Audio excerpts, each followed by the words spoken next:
Yo, what's up? You rockin' with the GOAT of the game, HipHopGamer, hot 97 to 660 right off the bat. Do you see the beauty? Do you see the beauty? We gotta spin a chain on that, son. You already know what it is. Now listen, it's not every day you get a chance to speak to someone that's been through so much, but regardless of what you've been through, they're standing right here. And that's what we're gonna talk about, how she's able to stand right here. And we're gonna break that barrier right now. So, right now, I present to you the one and only, give it up for Shontel Green. You already know what it is. Now, right off the bat, your glasses is fire, and look at me real quick. And your glasses is fire too. I love the way you talk. I like the way you sound. All right, look at me real quick. Wow.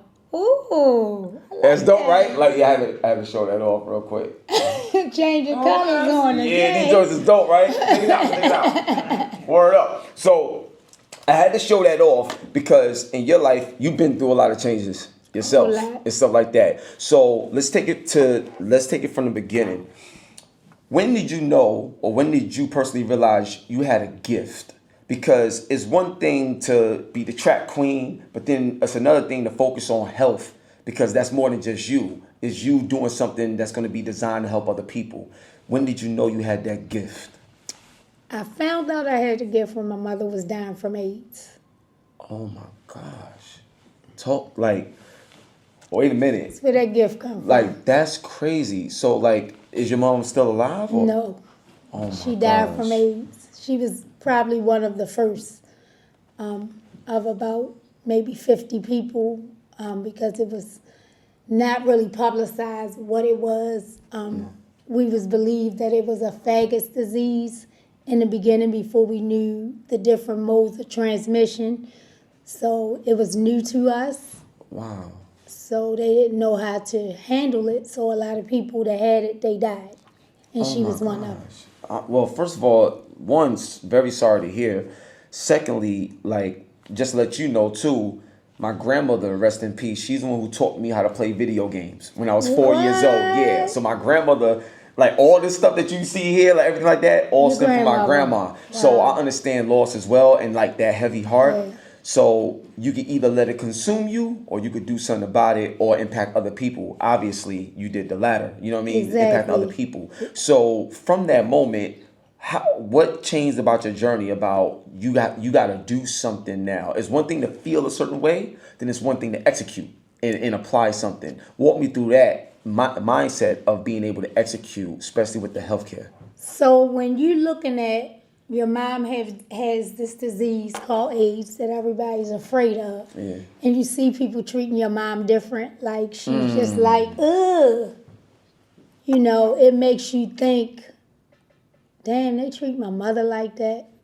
So you have to become that person that makes a change. Because if you don't, everybody's going to be treated like that based off of their health condition. Wow, Dan, that's crazy because you know how you always say you want to be the change you want to see. A lot of times people don't even want to see like that change. No. So the sad thing is sometimes they don't even want to see you because the moment they see you, they see the change, and sometimes they don't even want that. So that's another barrier that you got to try to break down. So take me to how, like, for example, you know, you're on BET, they talking about track queen and stuff like that.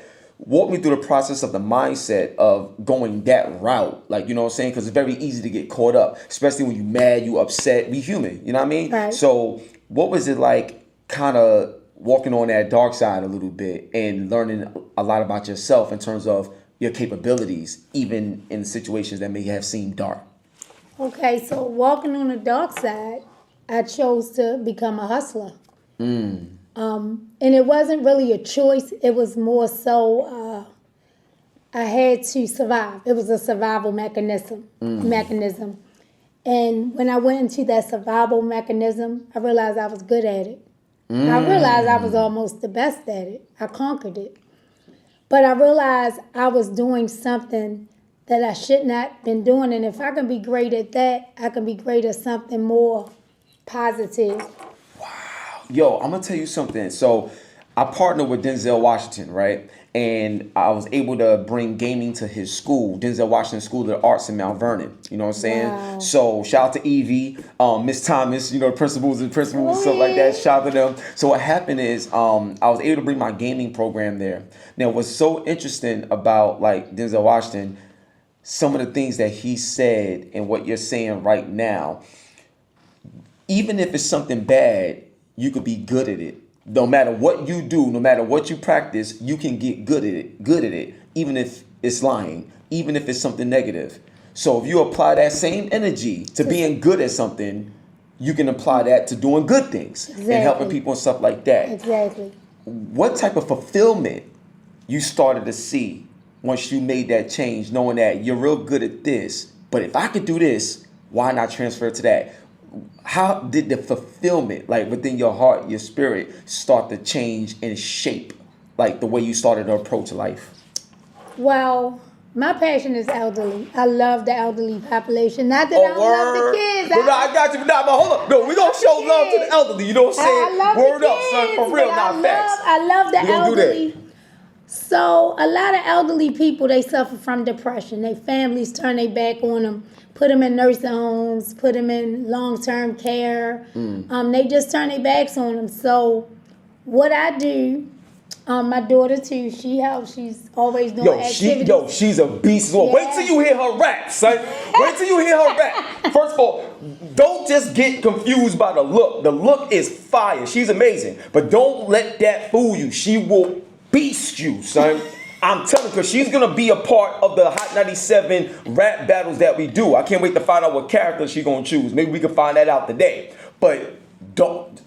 I'm telling you right now, because she's somebody we're going to talk to soon as well. Go ahead, Shontel. I had to give her props, man. Word. Facts. I appreciate it. Nah, of course. I appreciate you. And the nails is, I'm afraid to touch her. I don't even know. Like, she too good. Like, this is amazing. Let's go. Let's go.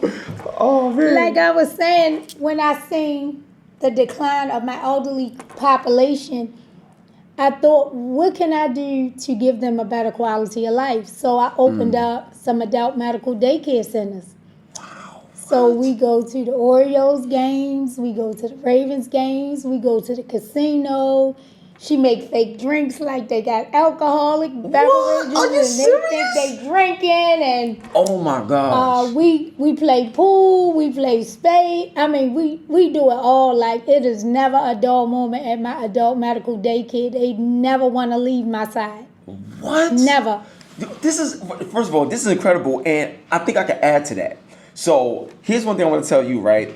So I use a lot of VR and stuff like that. So whether it's MetaQuest, PlayStation VR, you know what I'm saying, all this other stuff. So one of the things that, one of the companies that I'm about to start working with too is, it has this technology, is OVR technology. It allows you to smell what's going on in video games as well. Wow. So it's all about bringing the immersion of your five senses, you know what I'm saying, in gaming. So how you spoke about the elderly and stuff like that. So like the elderly and also the incarcerated, what we're looking to do is allow them to be somewhere else, even Wow, though that's like they may be amazing. in a cell. So once they put the headset on, they're somewhere completely, and you can smell, you can do this, and it really takes them to a whole nother place, and they feel like they're not forgotten. It is amazing. So we definitely got to talk about that, because I would love to know, have you had any thoughts or conversations about gamifying what you do in the health space?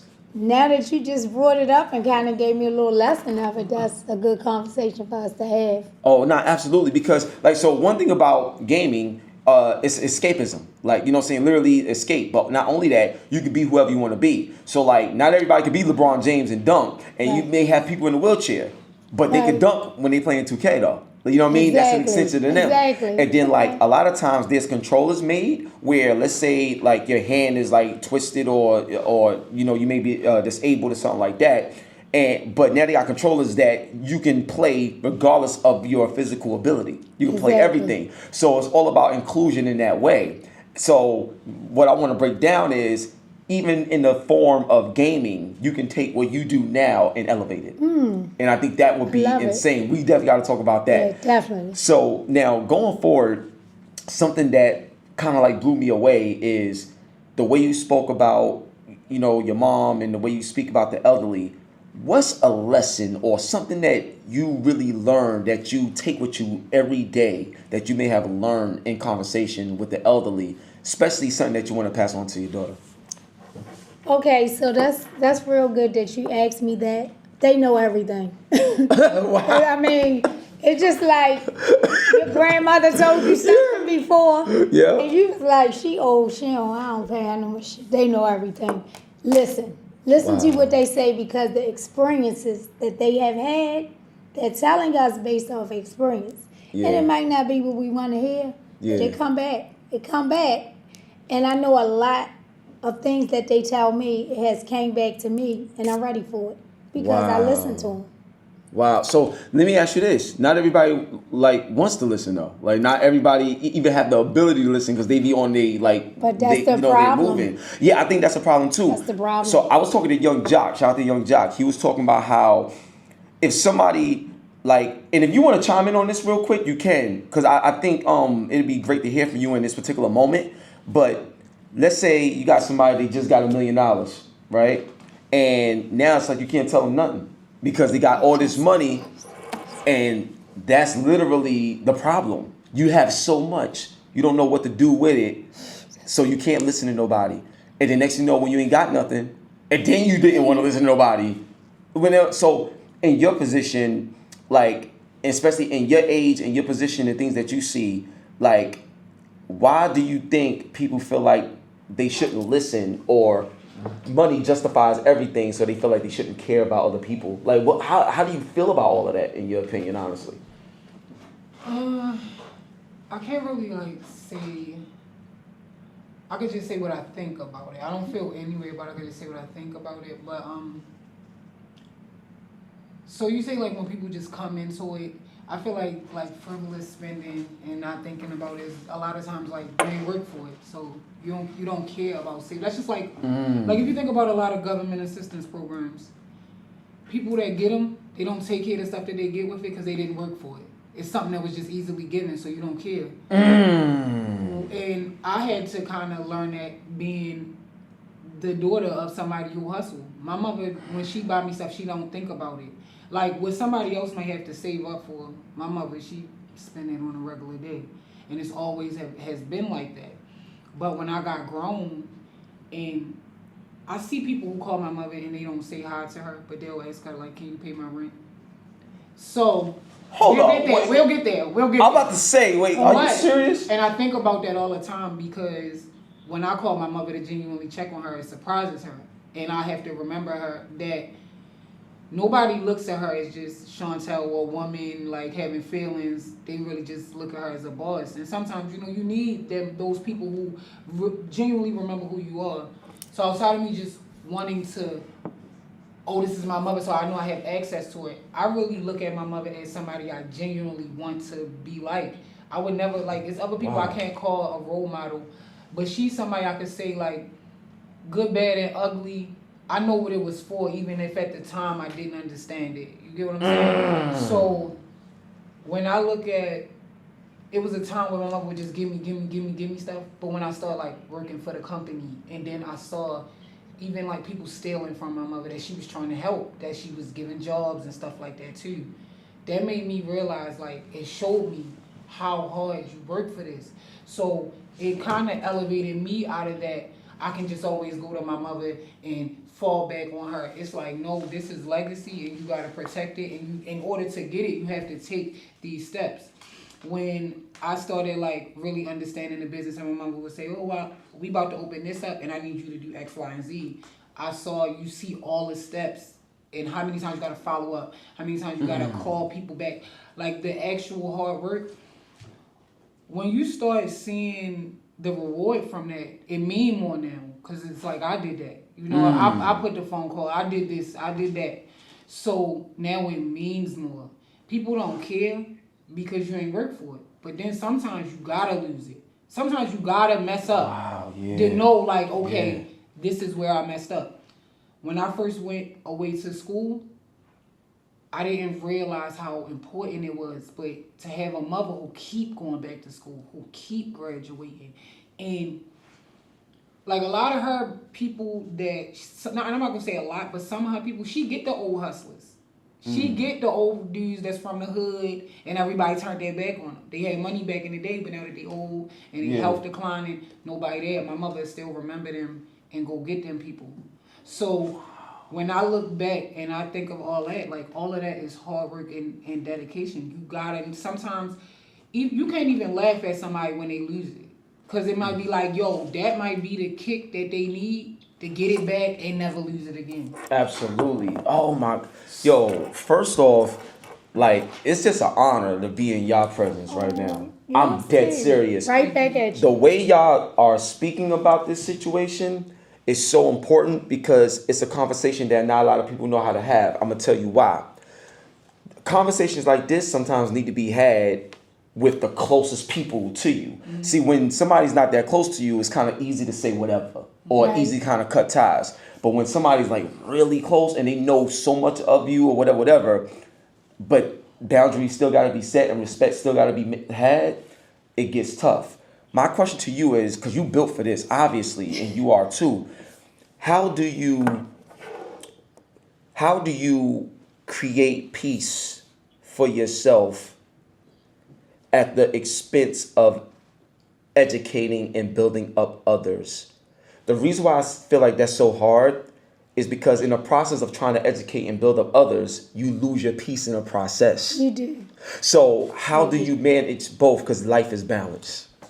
So, oh Lord. I'm gonna say, can I answer for her? Go. No, I want to hear from her too. I do want to hear from her, but yeah. So Interview was crazy, by the way. Like, let's go. pretty much none of my friends that I grew up hustled. I was the only hustler. They had like mothers, dads. Mother and dads were engineers, good jobs. I didn't have any of that. I didn't have, my grandmother was my upbringing, but she just couldn't give me what I wanted and what I needed. So I was always treating everybody like I'm the first one had the car and I had all the jewelry and I had all the clothes and all the pocketbooks. But then I realized a lot of stuff that I was doing with money, it was just buying me peace. It was camouflaging my pain. Hold up a second. I'm taking my jacket off. That's it. Like I don't even know what else to do. Like I don't even know. Yep. Is this an interview or we in church? Like this is crazy right now. She just said buying her peace to camouflage her pain. Yeah. I'm gonna tell y'all something right now. This is like the realest thing, and it's so weird how God uses you and uses situations. There's a movie out right now. It's called Novocaine. And the star of this movie is my man Jack Quaid and also my man Jacob Batalon. Jack Quaid, he's also in that TV show The Boys, where they be like all the superheroes, but they be like, it's real gory and stuff like that. The point is, in this movie, he had a genetic condition where he couldn't feel pain. So you could stab him, shoot him, and everything, he don't feel it. But he felt emotional pain because of the relationship that he had with this girl. So the moment something happened to this girl, it's like his world collapsed. So you could do anything to him, don't feel it. Or you do something to that girl, It was broke him. So hearing you say that, how did you survive that? To this day, I haven't. Wow. It's hard to break a habit. You gotta realize I hustled since I was 14. I'm 51. You ain't no 51. Stop playing, Shontel. I'm 51. You walking around with her, she 50. Ain't no way. Stop. I'm 51. 51. Yes. Listen, I'm telling you right now, I don't know what skincare product is being used. I don't know what happened is, but you know how they say black don't crack and all this other stuff? I'm telling you right now, you can't tell me God ain't real and heaven don't exist. We right here. Period. Go ahead, superstar. So like I said, I started hustling when I was 14. Even when I became an entrepreneur, that turns into a legitimate hustle. So I'm a different kind of entrepreneur. I turn my entrepreneurship just like I used to hustle. So I'm still that type I don't look at prices. I just go in the store and I buy. So I still have those old habits that I had when I got the fast money. Yeah. And because I had those habits, I work harder so that I can still always be who I was. Wow. So I'm gonna tell you this. And I was talking to Ashley, and one thing that she mentioned that blew me away was the Nurses Are Us. Nurses Are Us, Yeah. yes. Can you talk a little bit more about that? Because obviously Toys R Us. You know what I'm saying? Big kid. I'm a kid for real. Like, I'm a big kid, but like Nurses Are Us. Like, walk me through that, because what it sounds like to me is that like more people need to be supporting and investing like in this project, because I believe it can literally change lives. But I would love for you to kind of detail it like a little bit more about what it's about. So Nurses Are Us was my baby, and it still is my baby. So we are basically the largest African American healthcare company in Maryland, and we rank number 96 national in the nation. Top 100 in the nation? But that's not a good thing. You would think it is. It brings so much heat to me because I am an African American woman, and I came from the hustle. So I have a lot of clients. I'm one-on-one with my clients. If they want to talk to me, they get to talk to me. I'm not that business owner. I'm too important, or I'm too this. So all my clients can reach out and touch me at any time, or I'm going to call them right back. So that's why my company is so successful, because they have that one-on-one with me, or with her. They love her just as much as they love me.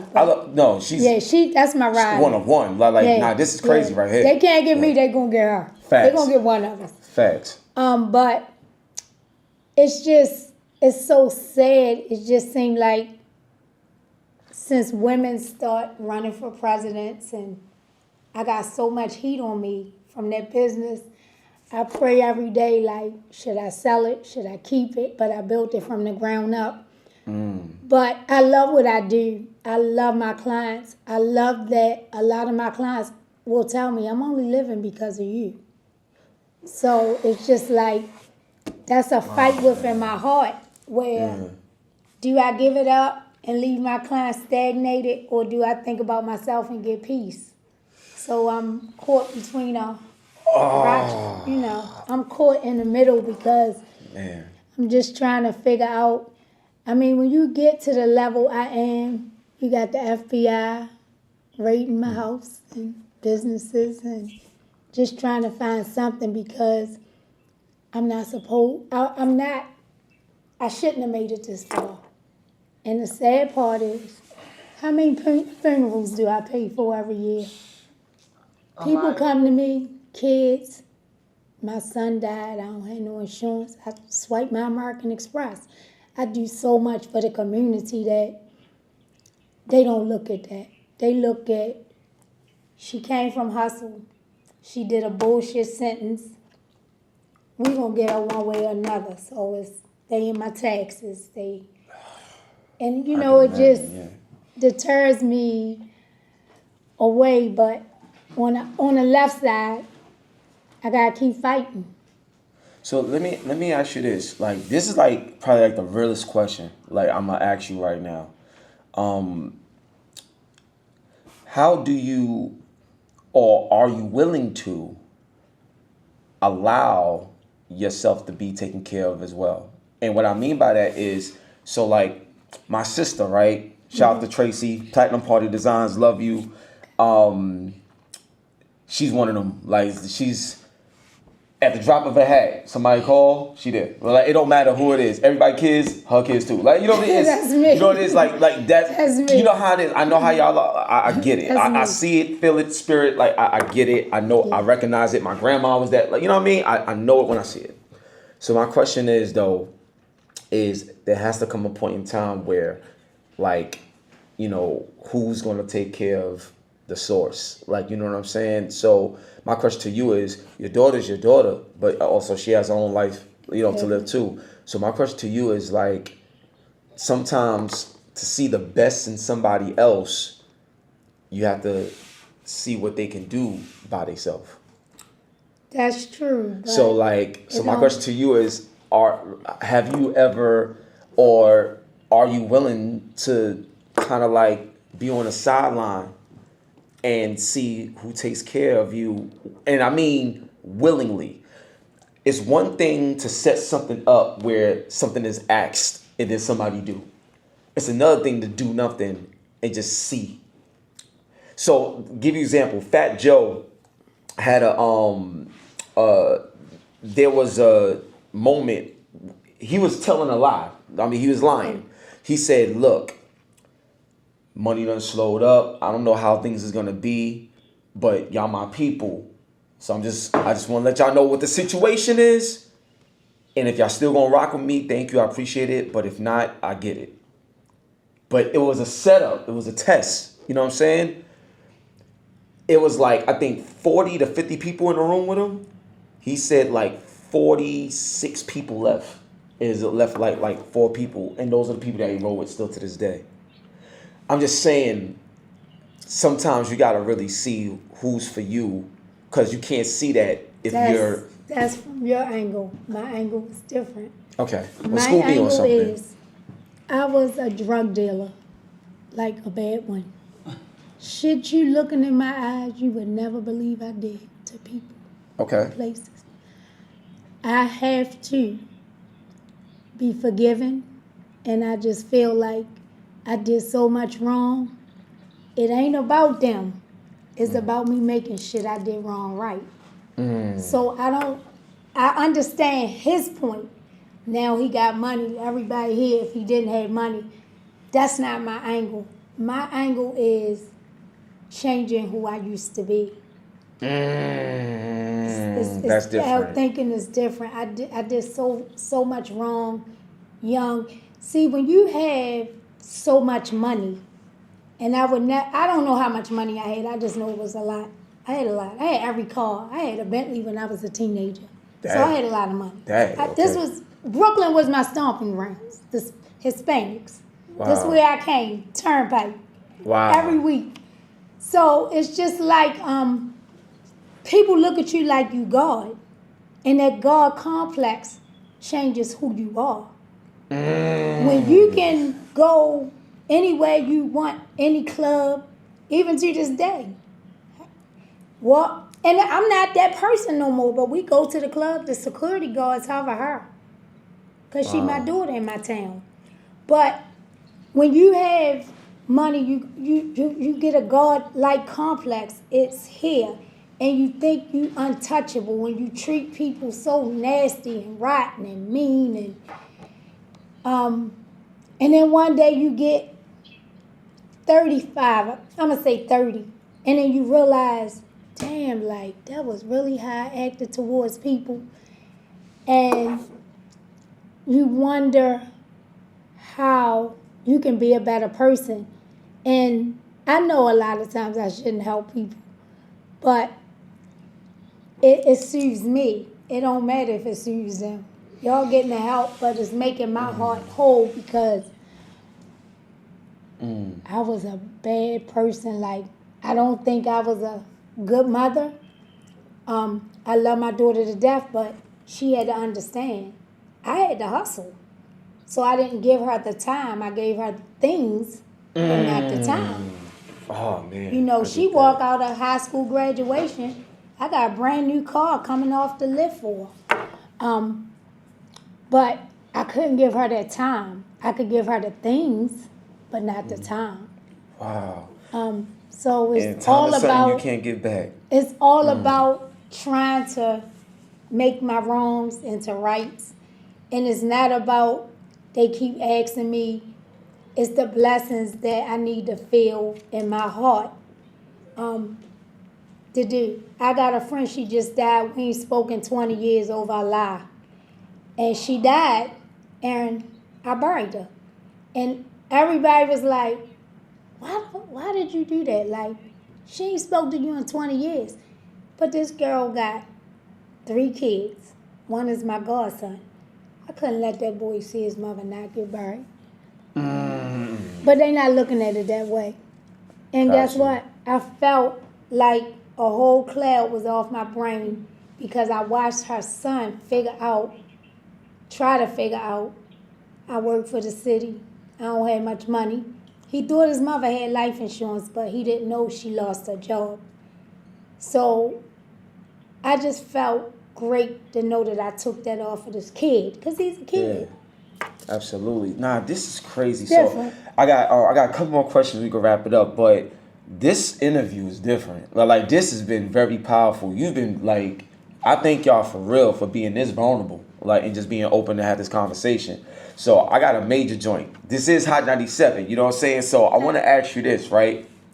In your position in your life, what artist or what song you feel is suitable for the life that you lived, even from before, even up to now? What artist or what song, even if you did a documentary or something like that, who would you want to play you? Like, you know what I'm saying? Like, I would love, this is something that I would love to actually see. You know my movie coming out, right? What's the name of the movie? 2 of them. What? Yeah, Yo, you for real, 2 of Shontel? them. Let's go. Yeah, 2 Yo, of talk them. about the movie. Yeah, talk about that too. 2 Like, of them. word. So the first movie, Peter Allen, he wrote Takers, and You Got Served. Oh, word. Yes, he's writing through the eyes of a hustler's daughter. Wow. So that's basically the story of my daughter having 2 parents that hustled. And I looked up and met Peter Allen, and Takers is like one of my favorite movies. So he was so intrigued by me that he decided to write her movie. He met with her a couple times. He met with me. He meet with me every day. That's so crazy. And he is now writing Through the Eyes of a Hustler's Daughter. So that is the first movie. The second movie is actually a series, and it's amazing because my executive producer of American Gangsta Trap Queen, Andrina Hale, is what? yes. So that's Mastermind, Born a Statistic, Determined to Die Winner. I actually wrote that with my 2 cousins. The Wow. crazy part, one stole $2 million from me. That's what she was talking about. But, Oh my gosh, yo. but that's okay. Woo. That's okay. That's okay. That's what she talking about. But that's okay. That's okay. It's my fault. I trust too many people. But so the movies, her movie is coming along really well. Let's go. We should be done in the next couple weeks. Right now we got Wood Harris. We're talking to his people. Wood Harris? Yo, Yeah. I interviewed him before too. That's my dude. We trying. You get Wood Harris. It's Yeah. Wood Harris, It ain't all. Shontel. And we want Monique because she's from Baltimore. Yo, Monique in So the we I working quit. on it. We working I on quit. it. I quit. No, it's gonna happen. It's stone, but It's- we working on It's it. gonna happen. In Jesus' name we pray, amen. It's gonna happen because people need to see it. People need to see it. Like, let me tell you, and I say this all the time, a lot of times in my interviews. It's one thing to just watch the interview. It's another thing to literally sit in the moment with the person, looking to them and looking in their eyes and feel their spirit. This is different, y'all. This is different. It's important and it's bigger than us. And there's a lot that people could learn from it. And I understand that. You know what I'm saying? So yeah, like, let's make that work. And but I still need to answer though. Like, for the question with the Hot 97 joint. All right, tell me what you. Oh, my song. Yeah. So like either your song artist. or artist or something like that you feel embodies your journey and stuff Okay, like that. I gotta give you 2. Okay, let's get it.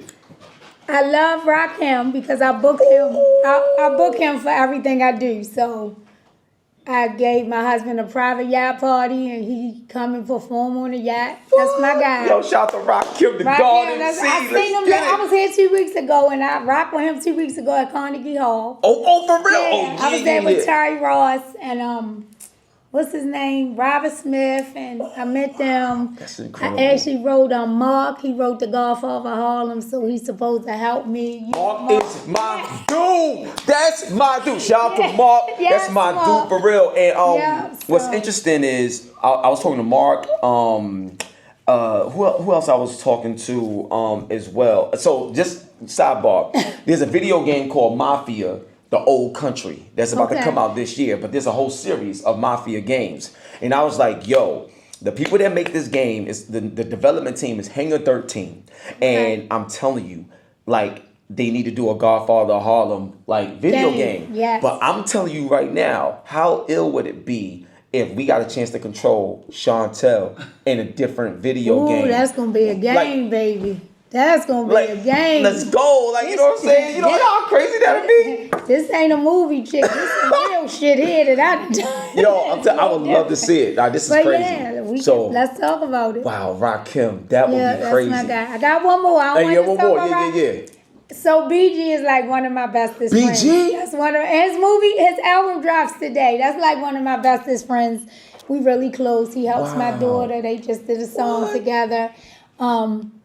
We go to mostly all his shows. His manager is like one of my best friends. So that's my guy.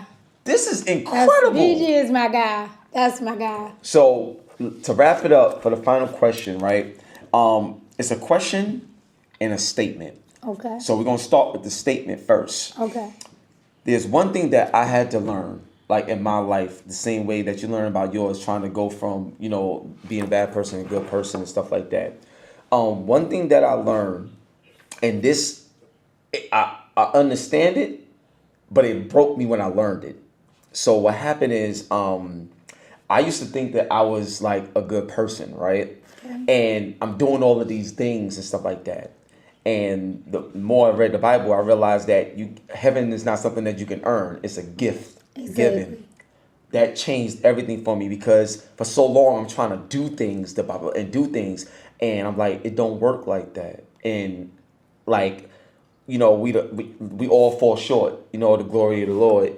But because of the sacrifice, we're able, you know, to go somewhere that we don't even deserve. But through the sacrifice, so my statement to you is, there's a lot that you had to sacrifice. Time with your daughter and time you don't get back, a lot of things. But it's not how you start, you know, it's how you finish. I'm meeting you here. I didn't know you then. I'm meeting you here. What I can say is the person I am today, regardless of what you've done, what you've been through, where you at today, it is an honor to know that you even existed. Period. And the reason why is because we all have a gift. And the fact that you're able to sacrifice things now to be able to be a gift to other people, let everyone know that who you are has so much wealth to it. There's a quote I created and I own it. And it's called, "Character is your currency." So the value is always in who you are. And I just want to tell you in this statement that you are so wealthy. And money Period. don't even make it. No, who you are is why you're wealthy. Exactly. Character is your currency. So thank you for just your time and being who you are and being vulnerable like this. That's one. And the question that I want to wrap it up with is, the time that you didn't get a chance to spend with your daughter because you was working and hustling, the fact that y'all have time now and the things that you're doing, what did you learn about yourself in the process of what you've been able to give your daughter now that you feel other people can learn in this moment to be able to make better decisions going forward? She's my best friend. And time was always better than making money. If I had a chance to do it all over again, I wouldn't have never did it. Wow. Yo, give it up for Shontel. Everybody, y'all clap too. We up in here, you know what I'm saying? Give it up for Shontel. Listen, movies, games, all this stuff, nursing, health, everything. She's the truth. Period. No matter how much ice she got on her neck and her wrists, her character is what makes her a jewel. One love. God bless. You rocking with the GOAT of the game, HipHopGamer, on your Hot 9-7 every day. That's my word. Yeah. And we out of here, baby. God bless. Peace.